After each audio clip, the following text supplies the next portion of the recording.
السلام علیکم ورحمۃ اللہ وبرکاتہ۔ ہم سب جانتے ہیں کہ محرم الحرام میں حضرت حسن اور حسین رضی اللہ تعالیٰ عنہ کی شہادت ہوئی تھی۔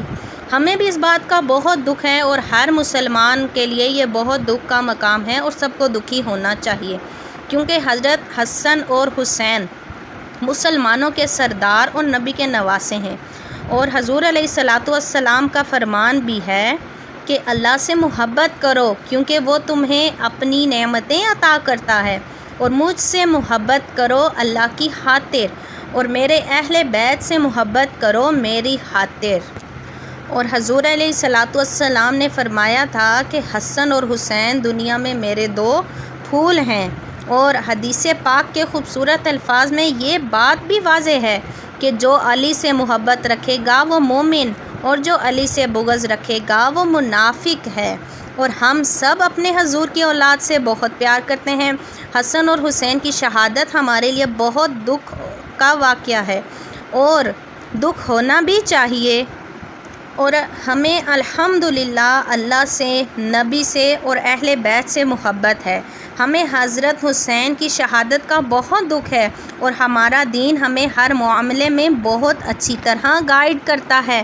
جیسے آپ کربلا کا واقعہ ہی لے لیں کہ اس کو آپ دیکھ سکتے ہیں کہ اس معاملے میں لوگ کیا کر رہے ہیں، کہ کیا شریعت نے ہمیں یہی حکم دیا ہے؟ ایسا بالکل نہیں ہے، کیونکہ شریعت نے یہ حکم دیا ہے کہ غم صرف 3 دن تک جائز ہے، مگر آج کربلا کو تو کتنا عرصہ ہو چکا ہے، مگر آج لوگ اس دن پر کیا کر رہے ہیں؟ خود کو لہو لہان کرنا، فائرنگ کرنا، چاقو چھریاں وغیرہ چلانا، بچوں کو زخمی کرنا، خود کو پیٹنا وغیرہ، اسلام میں یہ سب جائز نہیں ہے۔ اسلام ہمیں ان چیزوں کی اجازت نہیں دیتا۔ حضور اکرم صلی اللہ علیہ وآلہ وسلم کے دور میں کئی صحابہ کرام کی شہادت ہوئی، مگر آپ نے کبھی کوئی ایسا عمل نہیں کیا جو شریعت کے خلاف ہو، اور نہ ہی صحابہ اکرام نے نبی کی موت پر ماتم کیا، جبکہ حضور اکرم صلی اللہ علیہ وآلہ وسلم کی موت ہمارے لیے بہت ہی تکلیف کا باعث ہے۔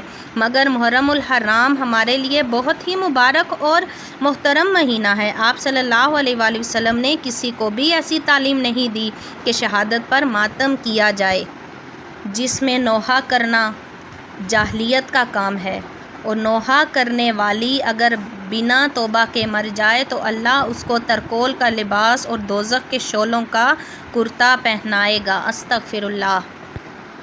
یوم عاشوراء کے دن یہ سب جاہلیت کے کام کیے جاتے ہیں۔ اگر آپ میں سے کوئی بہن بھائی ایسا کرتا ہے تو خدا را ابھی بھی وقت ہے، اپنے آپ کو ان گناہوں سے بچا لیجیے اور سچی توبہ کر لیجیے۔